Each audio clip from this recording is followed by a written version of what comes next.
न संघर्ष न तकलीफ तो क्या मज़ा है जीने में, और बड़े बड़े तूफान रुक जाते हैं जब आग लगी हो सीने में। यदि आपको किसी की कुछ कर गुजरने का जुनून है तो आपके लिए परिस्थितियां मायने नहीं रखती हैं। कैसी भी परिस्थिति हो, यदि आपके सीने में आग लगी हो कुछ करने की, तो आपका जुनून, अगर आप में जुनून है तो आप हर परिस्थिति को का सामना करके और अपनी सफलता को प्राप्त कर लेंगे। इसी सुविचार के साथ आप सभी का एक बार फिर से आपके अपने YouTube channel Radhe study hub में मैं दीपेंद्र सिंह स्वागत करता हूं। क्लास 10th के बच्चे जो पढ़ रहे थे, इस साल बोर्ड का एग्जाम देंगे, वो पढ़ रहे थे कुमार मित्तल की बुक से न्यूमेरिकल।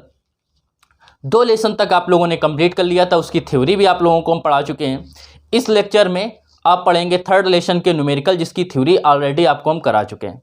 तो समय आपका ना बर्बाद करते हुए, और जो बच्चे रियलिटी में कुछ करना चाहते हैं वो हमारे साथ बने रहें। गारंटी दिलाते हैं कि आपके जो एग्ज़ाम में नंबर आएंगे, वो जो पेपर आएगा वो पूरा का पूरा हमारे यहाँ से फंसेगा। क्लियर बच्चों? तो देखते हैं, सबसे पहले 3rd लेसन की बात करें तो तीसरा जो लेसन दे रहा है वो आपसे कह रहा है, कौन सा लेसन है? लेसन का नाम दे रहा है विद्युत। तो लेसन का जो नाम दे रहा है वो दे रहा है विद्युत, इलेक्ट्रिसिटी। और अब बात करते हैं विद्युत से संबंधित न्यूमेरिकल की। इससे संबंधित पहले हम लोग बात करेंगे किसके फार्मूले की। इस चैप्टर में जितने भी फार्मूले या सूत्र प्रयोग किए जाएंगे उनकी हम लोग बात करेंगे। तो देखो, सबसे पहले फार्मूले की थ्योरी आप लोगों को हम कंप्लीट करा चुके हैं। जिन बच्चों ने अभी तक थ्योरी का पोर्शन कंप्लीट नहीं किया तो सबसे पहले वो थ्योरी कंप्लीट कर लें। फर्स्ट नंबर देखिएगा, जो फार्मूला है वो आपको बताया था वैद्युत विभव का। वैद्युत विभव जो होता है, V बराबर होता है किया गया कार्य W और अपॉन क्या होता है, आवेश Q। ये क्या है, कार्य W है और ये है आवेश Q, कहीं कहीं कैपिटल बन जाएगा। कार्य का मात्रक होता है जूल और आवेश का मात्रक होता है कूलाम, तो इसका मात्रक जो होगा वो होगा जूल प्रति कूलाम। और यह क्या हो जाएगा, या इसका एक अपना मात्रक होता है जिसको बोलते हैं वोल्ट। तो जूल प्रति कूलाम अथवा वोल्ट, अधिकतर क्या प्रयोग किया जाएगा, वोल्ट प्रयोग किया जाएगा। दूसरे की बात करें सेकंड नंबर की, तो आता है वैद्युत विभवांतर। वैद्युत विभवांतर को डेल्टा V से प्रदर्शित करते हैं। यह आपसे कहेगा कि जिन 2 बिंदुओं के बीच विभवांतर की बात करेगा, जिन 2 बिंदुओं के बीच विभवांतर की बात करेगा, जैसे A और B के बीच विभवांतर की बात कर रहा है, और आवेश को कह रहा है कहाँ से ले जाया जाता है, A से B तक ले जाया जाता है। तो जहाँ तक ले जाएगा वो क्या होगा, अंतिम। तो ये लिखेंगे V अंतिम बिंदु और माइनस A क्या है, प्रारंभिक, तो V हो जाएगा प्रारंभिक बिंदु। ये हो जाएगा प्रारंभिक बिंदु। क्लियर? तो V अंतिम माइनस V प्रारंभिक। अगर B से A पर लाएंगे हम लोग, क्या करेंगे, यदि हम B से A पर लाएंगे तो यहाँ पे A पहले लिखेंगे अंतिम वाला और यहाँ B लिखेंगे। यदि A से B तक ले गए हैं तो B पर ले गए हैं तो B पहले लिखेंगे और A बाद में लिखेंगे। और इसका भी फार्मूला वही होता है जो विभव का था, कार्य किया गया कार्य W अपॉन आवेश Q या स्मॉल q, कुछ भी लिख सकते हो। मात्रक क्या होगा, जो इसका फार्मूला वो इसका फार्मूला, तो जो इसका मात्रक वही इसका मात्रक, तो इसका मात्रक भी जूल प्रति कूलाम या वोल्ट। जूल प्रति कूलाम या वोल्ट, इसका भी मात्रक यही हो गया। इसके बाद बात करते हैं किसकी, 3rd नंबर की। जब 3rd नंबर की हम लोग बात करेंगे तो 3rd नंबर में कहता है वैद्युत धारा। और वैद्युत धारा I बराबर आपने पढ़ा है, कहीं कैपिटल I मिलेगा कहीं स्मॉल I, उससे आप परेशान ना होना। I बराबर होता है आवेश प्रवाह की दर को वैद्युत धारा कहते हैं, अर्थात आवेश Q अपॉन दर मतलब समय। ठीक, ये होता है वैद्युत धारा। आवेश का मात्रक आप सभी को पता है क्या होता है, कूलाम। यही तो ले रहे थे, आवेश नीचे था तो नीचे कूलाम। और अपॉन में दे रहा है समय, और समय का मात्रक क्या होता है, सेकंड, तो इसका मात्रक हो गया कूलाम प्रति सेकंड। और या इसका मात्रक क्या होता है, एम्पियर। इसका एक अपना मात्रक है, क्या है, एम्पियर। क्लियर? ये कौन हो गए, जिनसे ये मिलके बना, मम्मी पापा पेरेंट्स। और इसका अपना खुद का नाम हो गया, जैसे आपको भी जाना जाता है उनके लड़के हैं आप, तो ये क्या हो गया, पेरेंट्स के नाम के अनुसार जाना गया। और ये क्या हो गया, इसका एम्पियर खुद का नाम हो गया, खुद का मात्रक। 4 नंबर की बात करते हैं। इसके बाद वैद्युत धारा के बाद बात करेंगे वैद्युत प्रतिरोध की। वैद्युत प्रतिरोध, जब वैद्युत प्रतिरोध की बात करेंगे तो वैद्युत प्रतिरोध R बराबर जो होता है वो होता है विभवांतर। ओम का नियम बताया था थ्योरी में आप लोगों को, तो ये होता है विभवांतर V अपॉन धारा I। क्लियर, मतलब R बराबर V अपॉन I के। R का मात्रक V का मात्रक होता है वोल्ट, धारा का मात्रक अभी आप लोगों ने पढ़ा एम्पियर, तो ये हो गया वोल्ट प्रति एम्पियर। और यह इसका अपना मात्रक होता है प्रतिरोध का, वो क्या होता है, ओम। इसका एक अपना मात्रक है, वो क्या है, ओम है। ये हो गई किसकी, वैद्युत प्रतिरोध की बात। इसके बाद आता है 5 नंबर विशिष्ट प्रतिरोध। विशिष्ट प्रतिरोध, जब विशिष्ट प्रतिरोध की बात करेंगे रो बराबर होता है वैद्युत प्रतिरोध R इंटू तार की लंबाई L। ये क्या है, वैद्युत प्रतिरोध R है, रेसिस्टेंस L है लेंथ तार की, A होता है एरिया। क्लियर, होता है R A अपॉन L। अब देखो इसके मात्रक की बात करें तो R का मात्रक क्या होता है, ओम। क्षेत्रफल का मात्रक क्या होता है, मीटर स्क्वायर। और नीचे आपको दे रहा है क्या, मीटर। तो ये थे मीटर स्क्वायर, ये था मीटर, तो इससे एक पावर कम हो जाएगी, तो इसका जो मात्रक आ जाएगा वो क्या आ जाएगा, ओम मीटर। विशिष्ट प्रतिरोध को ये क्या उनसे आएगा चिन्ह, रो का, इसको रो से प्रदर्शित करते हैं, और इसका मात्रक क्या होता है, ओम मीटर होता है। जहाँ R क्या है, प्रतिरोध है, A क्या है, चालक तार का अनुप्रस्थ परिच्छेद क्षेत्रफल, और L क्या है, इसकी लंबाई, तार की लंबाई। तो ये हो गए 5 नंबर तक, इनको नोट कीजिए। इसके बाद बताते हैं अगला।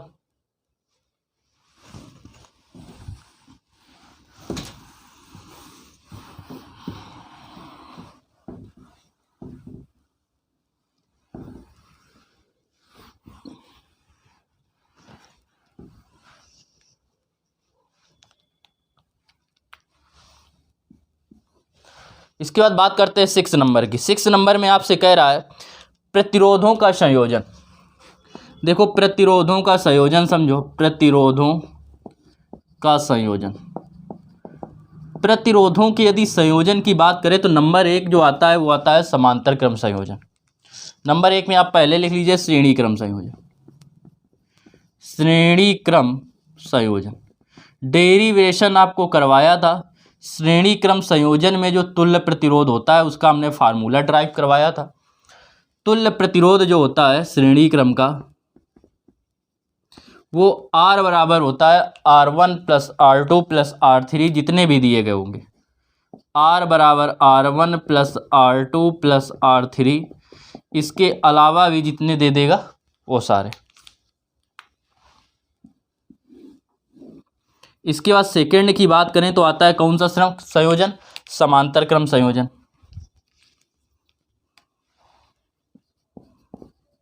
समांतर क्रम संयोजन, तो समांतर क्रम संयोजन में निकालेंगे तुल्य प्रतिरोध। में तुल्य प्रतिरोध की बात करें तो समांतर क्रम संयोजन में जो तुल्य प्रतिरोध होता है कैपिटल R बराबर, वो लिखते हैं 1/R बराबर 1/R1। इसका भी डेरिवेशन करवाया था 1/R1 1/R2 1/R3, और अगर है तो डॉट डॉट डॉट, ये हो जाता है।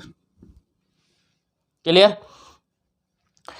इसके बाद बात करते हैं वैद्युत ऊर्जा की, तो इसको नोट कीजिए, फिर वैद्युत ऊर्जा बता दें या इधर बता दे रहे हैं। 6 के बाद बात करते हैं 7 नंबर,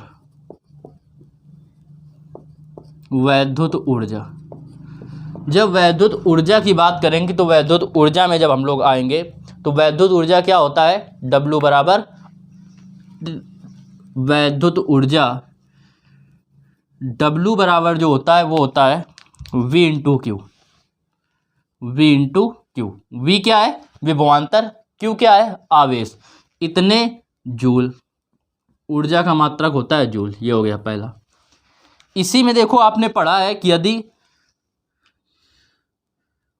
चूंकि Q बराबर जो होता है वो होता है I इंटू टी, क्योंकि I बराबर आपको फार्मूला बताया था Q अपॉन, ठीक है।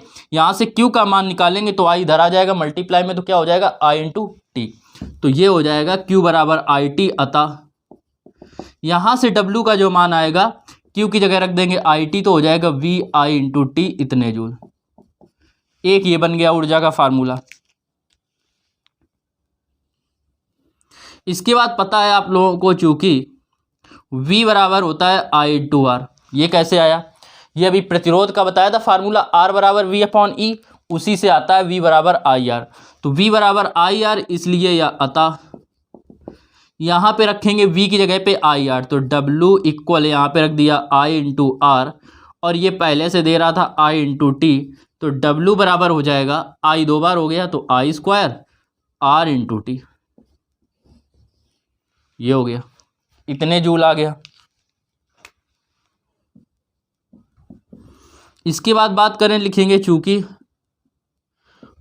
R बराबर होता है या I बराबर होता है V अपॉन आर के, I बराबर V अपॉन आर के, इसी से निकाल लो। I बराबर क्या आएगा, R इधर आ जाएगा तो V इधर था, ये R डिवाइड में था तो मल्टीप्लाई में आ गया, मल्टीप्लाई में था तो डिवाइड में आ गया, तो I बराबर V अपॉन आर। तो यहाँ पे रखेंगे V अपॉन आर, या यहाँ पे रख दो आप V अपॉन आर, तो ये आएगा V क्यू W इक्वल, यहाँ V की जगह रखेंगे, V की जगह तो रखेंगे V, I जो दे रहा है I की जगह रख देंगे V अपॉन आर, इंटू में था टी रख दिया, तो ये W बराबर जो आएगा वो हो जाएगा V square upon r into T.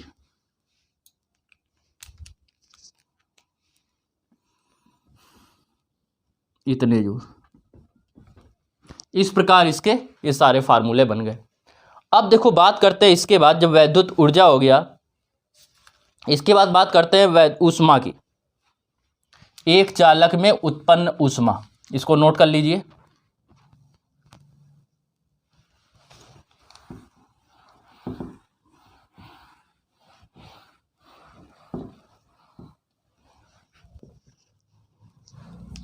बात करते हैं किसकी, 7 के बाद 8 नंबर में, चालक में उत्पन्न ऊष्मा।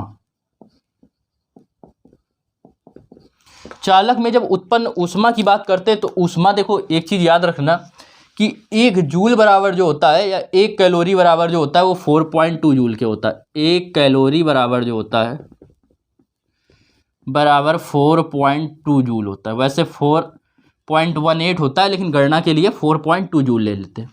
यहां से 1 जूल का मान निकालिए, 1 जूल, तो 4.2 इधर गुणा में था तो इधर भाग में आ जाएगा, 1 अपॉन 4.2 कैलोरी बराबर हो जाएगा 1 जूल। ये इधर था चला गया तो इस तरफ कुछ नहीं बचा, मतलब 1 बचा, अर्थात 1 जूल बराबर इतने कैलोरी के होता है, कितने, 1 अपॉन 4.2, 1/4.2। 1 जूल बराबर इतने कैलोरी के। और ऊष्मा की माप किस में की जाती है, कैलोरी में। ऊर्जा की माप किससे की जाती है, जूल में। और 1 कैलोरी वाले इतने जूल के। तो यहाँ से सारे से अगर हम जूल हटाएंगे सभी फार्मूलों में से, तो वहाँ पे क्या करेंगे, 1/4.2 कैलोरी लिख देंगे तो ऊष्मा आ जाएगी। तो निकालेंगे चालक में उत्पन्न ऊष्मा,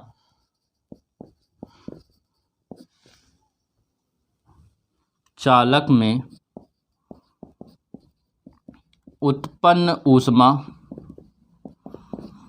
H इक्वल, उत्पन्न ऊष्मा निकालेंगे H इक्वल, सारे वैल्यू रखते जाएंगे ये ऊर्जा के। पहले तो लिख दो ये W अपॉन 4.2, ये कैलोरी हो गई। फिर W बराबर था VQ, तो VQ अपॉन 4.2, ये भी हो गया H बराबर इतना फार्मूला। फिर एक हो जाएगा VIT, तो VIT अपॉन 4.2 इक्वल हो जाएगा I स्क्वायर RT अपॉन 4.2, और इक्वल में आ गया V square upon R into T, और नीचे 4.2, तो ये हो जाएगा 4.2 जूल टू R। और ऊष्मा की माप चूंकि किस में करते हैं, कैलोरी में, तो यह किस में आ जाएगा, इतने कैलोरी।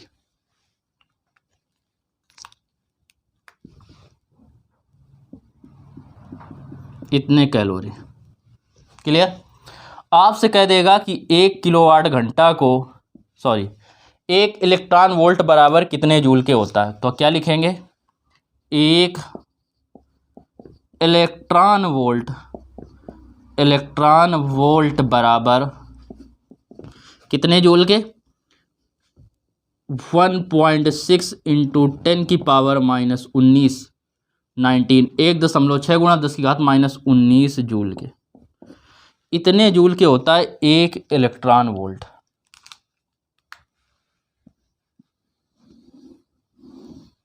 ये हो गया 1 इलेक्ट्रॉन वोल्ट। नोट कीजिए इसको नोट कीजिए, फिर बात करते हैं शक्ति की।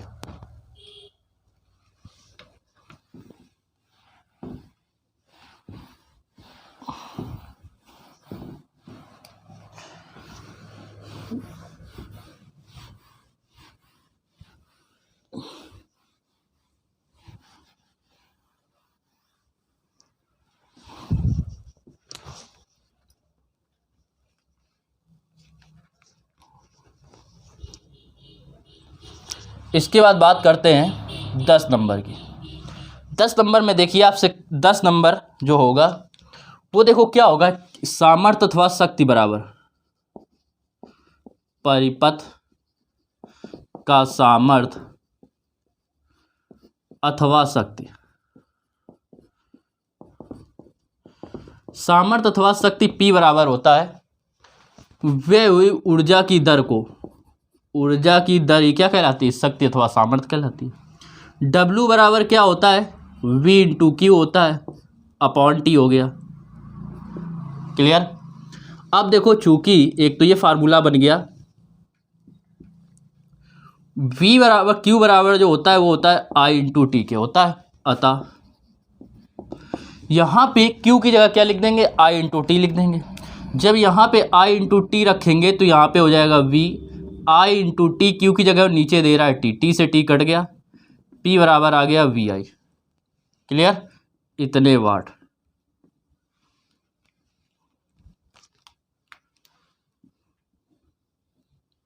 ये हो गया। इसके बाद बात करें इसी में तो V बराबर आपने पढ़ा है, चूंकि V बराबर IR, अतः जब V बराबर IR पढ़ा है तो यहाँ V की जगह पे रखेंगे IR, तो V की जगह पे जब रखेंगे IR और एक I पहले से दे रहा था तो I 2 बार हो गए तो हो जाएगा I² इंटू R, इतने वाट। ये हो गया इतने वाट के।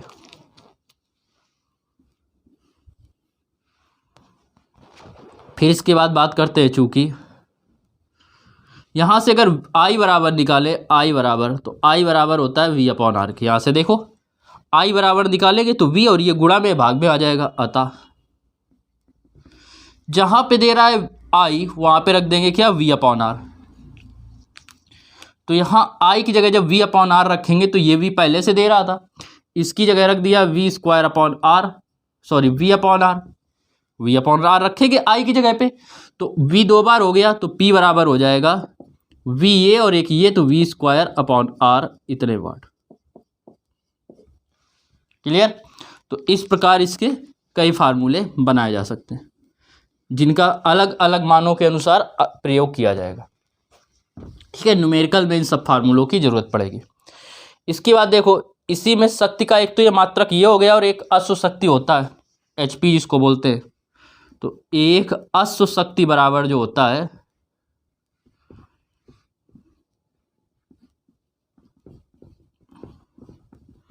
746 वाट के।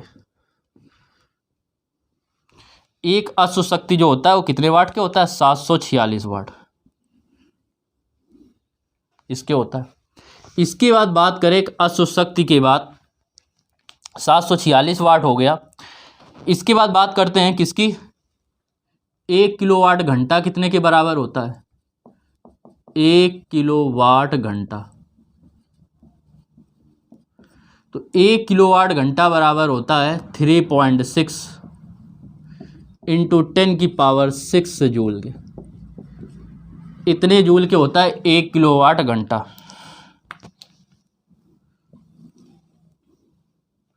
आपसे कहेगा किलोवाट घंटा या यूनिटों की संख्या ज्ञात कीजिए। किसकी कहेगा? किलोवाट घंटा या यूनिटों की संख्या।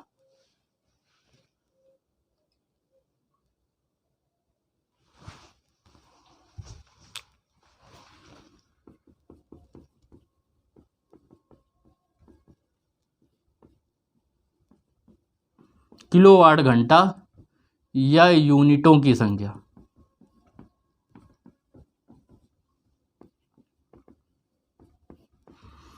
यूनिटों की संख्या निकालेंगे तो इसका फार्मूला होता है वाट इंटू घंटा, वाट इंटू घंटा बटे 1000, और यह बराबर होता है वाट। वाट बराबर क्या होता है? We into I. वी क्या है? विभवांतर मतलब वोल्ट, और ये क्या है? एम्पियर। तो लिखेंगे वोल्ट इंटू एम्पियर इंटू घंटा बटे 1000। ये हो गए इस चैप्टर के सारे फार्मूले, नोट कीजिए।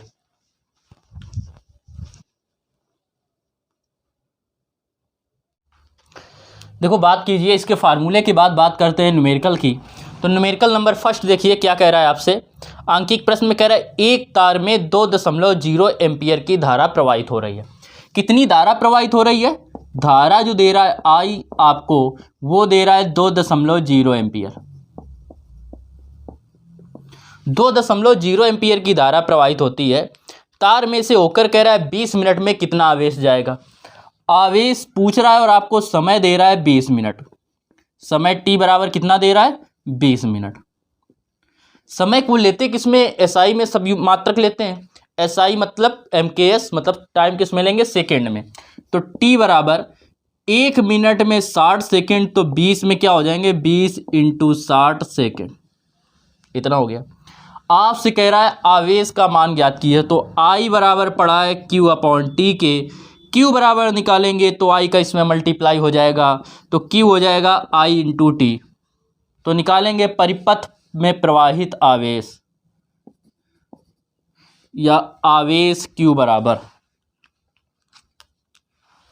निकालेंगे यहां से आवेश क्यू बराबर होता है आई इंटू टी के। वैल्यू रखेंगे बच्चों। आई का मान आपको दे रहा है, कितना दे रहा है? आई का मान 2 एम्पियर, और टी कितना दे रहा है? 20 गुणा 60। कितना हो जाएगा? 6 दूनी 12, 12 दूनी 24, 1 2 2 0। दशमलव के बाद इस जीरो का कोई मतलब नहीं, तो आंसर जो आएगा वो कितना आ जाएगा? 2400 कूलाम के। आंसर आपका इसका कितना आएगा? 2400 कूलाम। यह हो गया आपका फर्स्ट प्रश्न का, आंकिक प्रश्न का उत्तर। बात करते हैं बच्चों सेकेंड नंबर प्रश्न की, और देखते हैं सेकेंड नंबर में क्या कह रहा है। सेकेंड नंबर में कह रहा है किसी वैद्युत बल्ब के तंतु में 0.5 एम्पियर की धारा बहती है। तो जो धारा दे रहा है वो दे रहा है आई बराबर 0.5 एम्पियर। 0.5 एम्पियर की वैद्युत धारा बहती है। आपसे कह रहा है कि 10 मिनट तक प्रवाहित की जाती है। तो वैद्युत परिपथ में आवेश की गणना कीजिए। समय दे रहा है आपको टी बराबर, वो दे रहा है 10 मिनट। 10 मिनट का समय है। आपसे कह रहा है, क्या कह रहा है? कह रहा है इस पर आवेश ज्ञात कीजिए। सेम इसी प्रकार प्रश्न है। पहले तो वीडियो को रोकिए और आप स्वयं से लगाने का प्रयत्न कीजिए। हम आपको लगा के दे रहे हैं, लेकिन आप पहले वीडियो को रोक के करेंगे। आवेश क्यू बराबर होता है आई इंटू टी। आई का मान दे रहा है 0.5 और टी दे रहा है 10 मिनट। मिनट को सेकेंड बदलेंगे तो 10 गुणा 60 सेकेंड। तो यहाँ पे भी लिख देंगे, कितना हो जाएगा? 6 दाम 60 मतलब 600। दशमलव से एक जीरो कट जाएगा, बचेगा कितना? 5 छक्का 30। देखो कैसे कटा, या आप ऐसे बना रहने दो दशमलव, ये जीरो ना काटिए, बाद में हम आपको समझा दें। 6 पंचे 30 और 2 ये जीरो, तो 2 ये जीरो हो गए। एक अंक बाद दशमलव, तो एक अंक बाद दशमलव लगा दिया, तो आंसर आया बच्चों 300। और आवेश का मात्रक क्या होता है? कूलाम। फार्मूले आपको बता ही दिए, कूलाम हो गया इसका मात्रक। ये हो गया सेकेंड नंबर। बात करते हैं 3 नंबर प्रश्न की।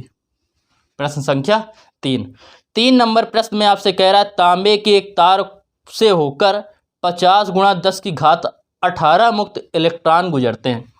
मुक्त इलेक्ट्रॉनों की जो संख्या दे रहा है, मुक्त इलेक्ट्रॉनों की संख्या, मुक्त इलेक्ट्रॉनों की संख्या n का जो मान दे रहा है वो आपसे कह रहा है 50 गुणा 10 की घात 18। मुक्त इलेक्ट्रॉन कितने हैं? 50 गुणा 10 की घात 18 मुक्त इलेक्ट्रॉन गुजरते हैं। आपसे कह रहा है कि प्रति सेकंड प्रवाहित होते हैं, मतलब समय आपको दे रहा है प्रति सेकंड से आप समझ जाएंगे कि टाइम जो दे रहा है वो कितना दे रहा है, 1 सेकंड दे रहा है। प्रति सेकंड का मतलब समय कितना है, 1 सेकंड है। आपसे कह रहा है कि धारा का मान ज्ञात कीजिए। तो देखो धारा के लिए आपको क्या चाहिए, वैद्युत धारा I बराबर पढ़ा है आपने Q/T। I बराबर क्या पढ़ा है, Q/T के। टी तो दे रहा है 1 सेकंड की, क्यू नहीं दे रहा, तो सबसे पहले निकालेंगे क्यू का मान। तो आवेश जो होता है क्यू बराबर वो होता है n × E, मतलब इलेक्ट्रॉनों की संख्या और 1 इलेक्ट्रॉन पर आवेश।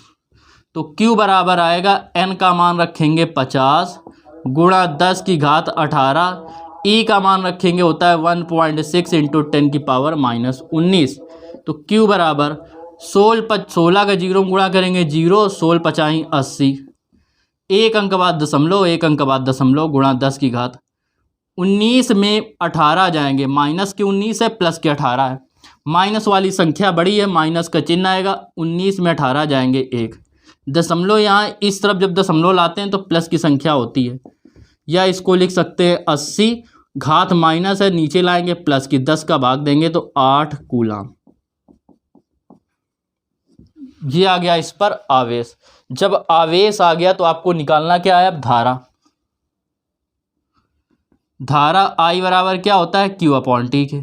Q की वैल्यू रखेंगे 8 दे रहा और T का मान दे रहा है 1 सेकेंड, तो आ जाएगा 1, तो आ जाएगा 8 एम्पियर इसकी वैद्युत धारा हो जाएगी। 1 से भाग देंगे 8 में कितना आएगा, 8 एम्पियर। तो इसमें जो प्रवाहित वैद्युत धारा 3rd नंबर प्रश्न में है वो कितनी है, 8 एम्पियर की वैद्युत धारा प्रवाहित होगी। वीडियो को रोकिए और सबसे पहले इसको नोट कीजिए तीनों को, इसके बाद बात करते हैं हम लोग 4th नंबर प्रश्न की। देखो बात करते हैं 4th नंबर प्रश्न की। कह रहा है किसी वैद्युत चालक में 1 एम्पियर की धारा 1 मिनट तक प्रवाहित होती है। तो 1 एम्पियर की धारा है, तो धारा जो आपको दे रहा है I बराबर वो आपको दे रहा है 1 एम्पियर। तो 1 एम्पियर की हो गई वैद्युत धारा, और कितने समय तक प्रवाहित होती है, 1 मिनट तक प्रवाहित होती है। तो समय जो दे रहा है आपको T बराबर वो दे रहा है 1 मिनट। क्लियर। 1 मिनट का मतलब कितने सेकंड हो गए, 60 सेकंड। ये हो गया समय। समय क्या हो गया, 60 सेकंड। आपसे कह रहा है नंबर 1, कह रहा है कि कुल आवेश ज्ञात कीजिए। तो नंबर 1 निकालेंगे कुल आवेश। कुल आवेश जब निकालेंगे, जो कुल आवेश का मान आप सभी को पता है, Q बराबर होता है I × T के। वैल्यू रखेंगे Q बराबर I का मान रखेंगे, कितना दे रहा है 1, T कितने सेकेंड, 60 सेकेंड, मल्टीप्लाई करेंगे क्या आ जाएगा 60, और आवेश का मात्रक कूलाम, तो ये आ गया 60 कूलाम। इसका मान आ गया, इसका मान कितना आ गया, 60 कूलाम आ गया। इसकी बात करें सेकंड में। सेकंड में आपसे कह रहा है किसी के प्रवाहित इलेक्ट्रॉनों की संख्या ज्ञात कीजिए। तो इलेक्ट्रॉनों की संख्या, अच्छा अभी आपको बताया था जो Q बराबर होता है वो होता है N × E, इलेक्ट्रॉनों की संख्या इंटू 1 इलेक्ट्रॉन पर आवेश। यहाँ से N का मान निकालेंगे तो Q/E हो जाएगा। Q क्या है, कुल आवेश, तो N होगा कुल आवेश बटे 1 इलेक्ट्रॉन पर आवेश, मतलब स्मॉल e। इसको हम लोग सॉल्व करेंगे तो N जो आएगा, N इक्वल Q का मान दे रहा है 60, E का मान 1.6 × 10⁻⁻19। क्लियर।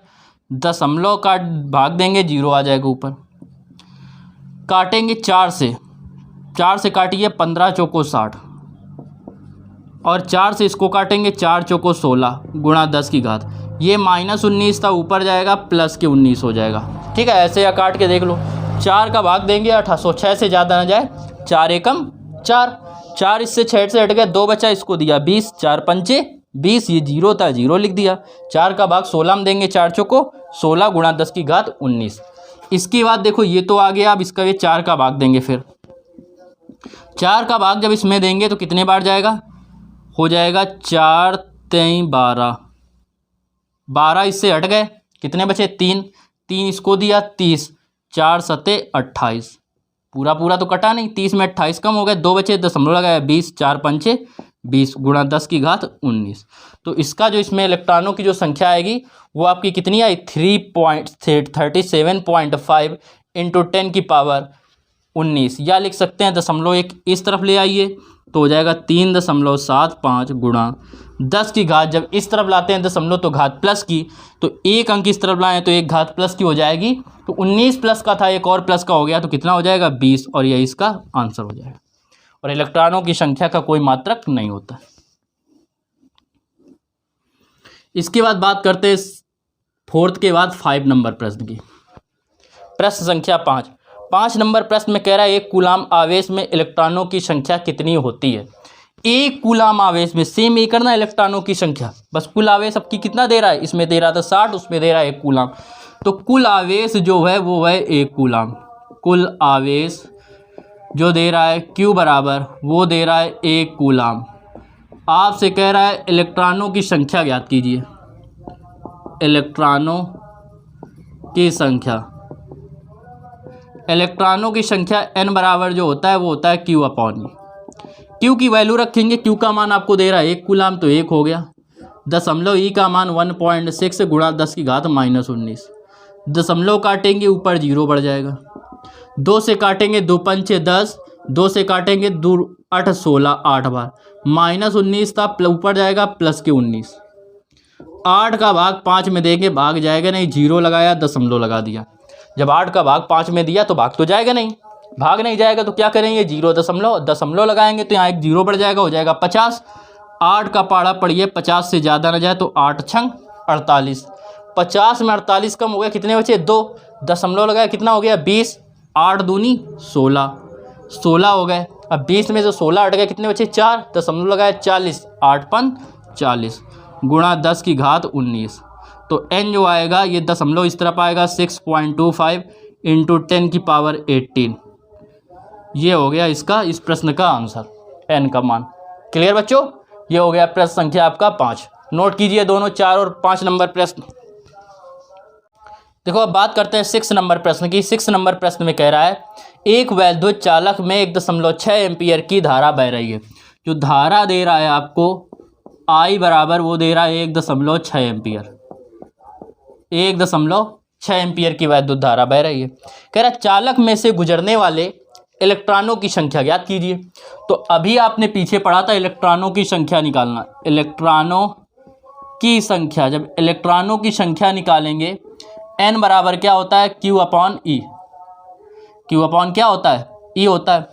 और जो इतने एम्पियर की धारा बह रही है, चालक में से गुजरने वाले इलेक्ट्रॉनों प्रति सेकंड गुजरने वाले इलेक्ट्रॉनों की संख्या, तो आपको समय भी दे रहा है, समय दे रहा है, कह रहा है प्रति सेकंड।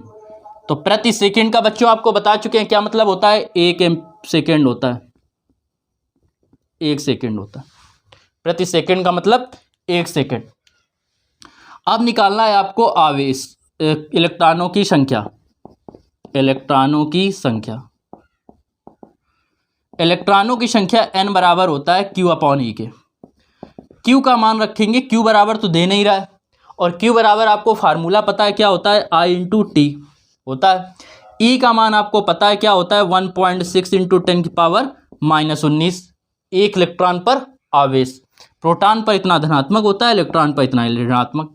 I का मान रखेंगे 1.6, T का मान रखेंगे 1, और नीचे दे रहा है 1.6 इंटू 10 की पावर -19।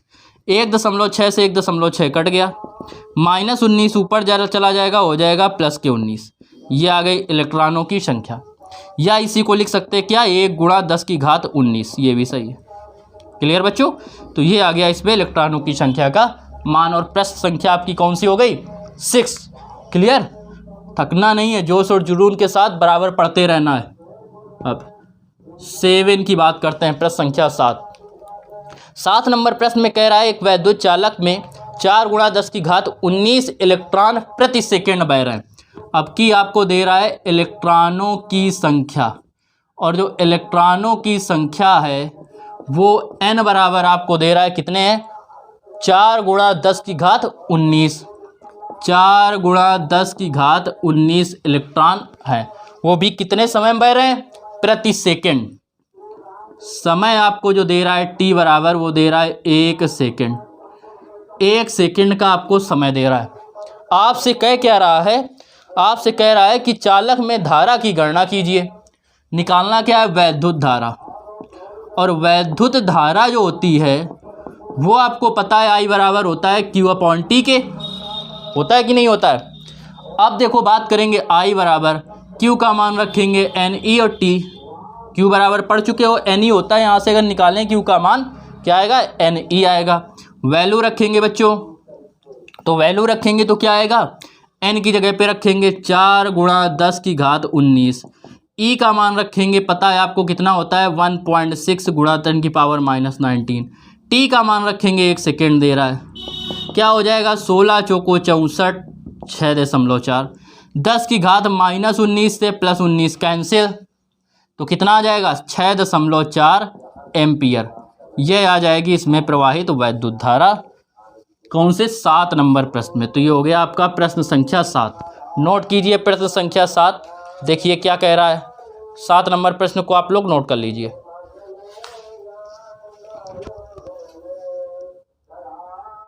इसके बाद देखो प्रश्न नंबर बात करते हैं 8 की। 8 नंबर प्रश्न में कह रहा है किसी चालक में 0.5 एम्पियर की धारा बहती है। जो धारा दे रहा है आपको I बराबर, वो दे रहा है बच्चों 0.5 एम्पियर। तो 0.5 एम्पियर की इसमें वैद्युत धारा बहती है। कह रहा है जब उसके सिरों के बीच 2 वोल्ट का विभवांतर है, उसके सिरों के बीच जो विभवांतर है V बराबर दे रहा है 2 वोल्ट।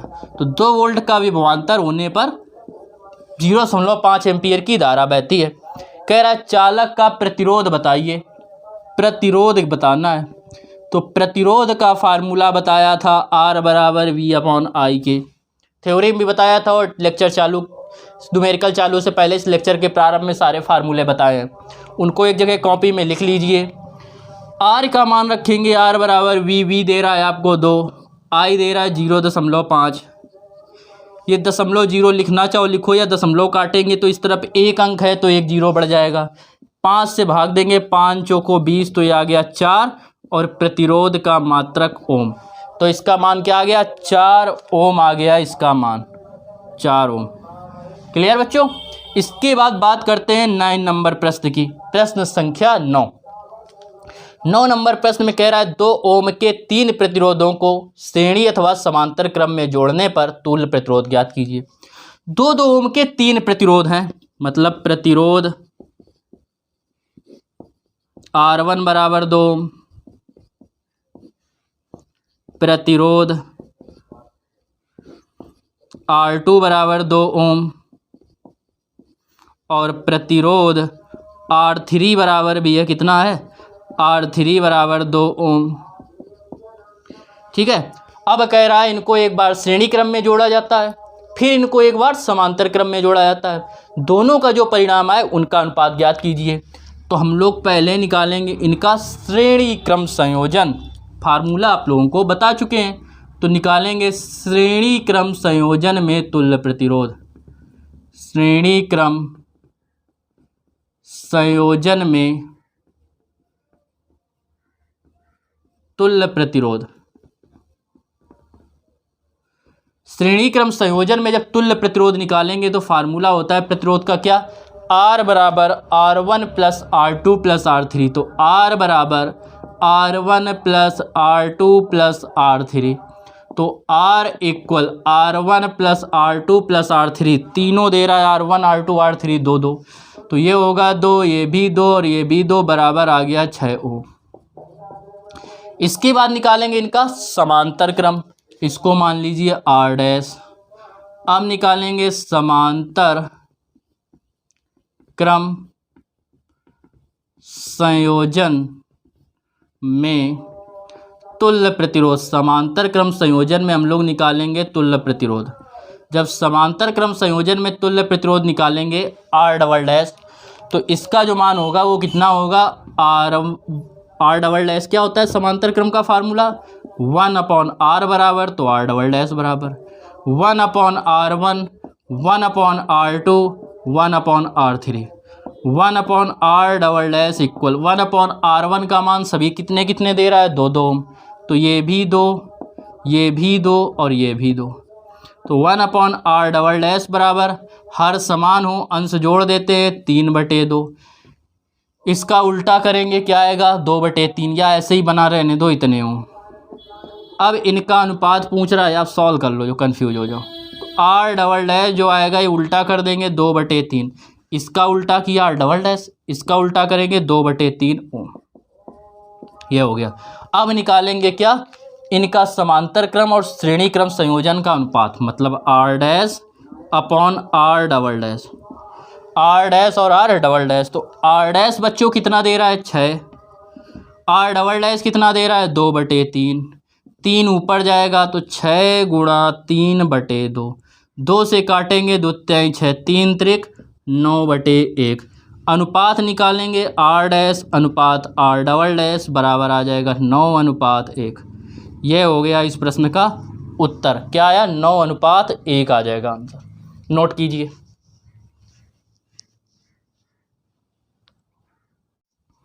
10 नंबर देखिए, कह रहा है आपसे 5 ओम प्रतिरोध के तार के साथ कितने ओम प्रतिरोध का तार जोड़ा समांतर क्रम में जोड़ा जाए कि तुल्य प्रतिरोध 4 ओम हो जाए। तो हमने क्या किया, माना किसके साथ, 5 ओम प्रतिरोध तार के साथ, 5 ओम प्रतिरोध तार के साथ, 5 ओम प्रतिरोध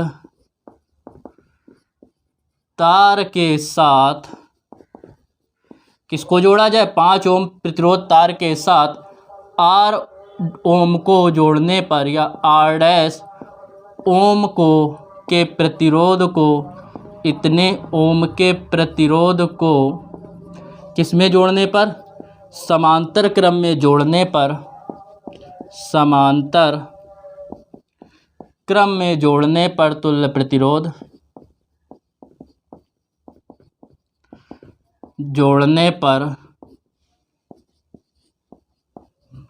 तुल्य प्रतिरोध कितना हो जाता है, 4 ओम हो जाता है, 4 ओम हो जाता है, अब भैया 4 ओम क्या आया, परिणामी प्रतिरोध मतलब आर का मान, और फार्मूला क्या होता है 1/r बराबर 1/r1 + 1/r2, यह होता है समांतर क्रम का फार्मूला। 1/r, आर जो परिणामी आया वो कितना आया है 4, r1 आपका कितना दे रहा है 5, ज्ञात क्या करना है r2 हमने ले लिया r डैश, क्लियर। अब इनको सॉल्व करेंगे एक तरफ लिख के, तो 1/r डैश 1/4 इस तरफ रहा, इसकी तरफ इसको लाएंगे तो ये प्लस का था काय का हो जाएगा माइनस का, तो 1/5। एलसीएम लेंगे, इसमें कितना आएगा 5 चौको 20, 5 का 1 में गुणा करेंगे 5, 4 का 1 में गुणा करेंगे 4, तो ये जो आएगा 1/r डैश इक्वल 5 में 4 जाएंगे बचेगा 1 और नीचे है 20, r डैश का 1 में गुणा करेंगे r डैश, 20 का 1 में गुणा करेंगे 20 ओम, तो r डैश जो आया इसका जो कितने ओम के प्रतिरोध को जोड़ा जाए, 20 ओम के प्रतिरोध को जोड़ा जाए, और यही क्या हो गया इस प्रश्न का उत्तर हो गया। क्लियर बच्चों, तो अपने जोश और उत्साह को कम न कीजिए, लगातार पढ़ाई करते रहिए, 2-3 महीने बचे हैं आपके बोर्ड एग्जाम के, लगातार मेहनत करते रहिए और अच्छे नंबरों से पास होइए। जोश को बिल्कुल कम नहीं करना है, क्योंकि ये छोटे से सिलेबस में अगर आप नंबर नहीं ला पाए तो आगे क्या कर पाएंगे। ठीक है, लगातार बने रहे, निरंतर प्रयास करते रहें हमारे साथ। और वीडियो यदि पसंद आया तो वीडियो को लाइक करें, शेयर ज़्यादा से ज़्यादा बच्चों को करें, और कमेंट्स करके आप ज़रूर बताएं कि वीडियो आपको कैसा लगा। फिर मिलते हैं नेक्स्ट वीडियो में, तब तक के लिए आप सभी को राधे राधे।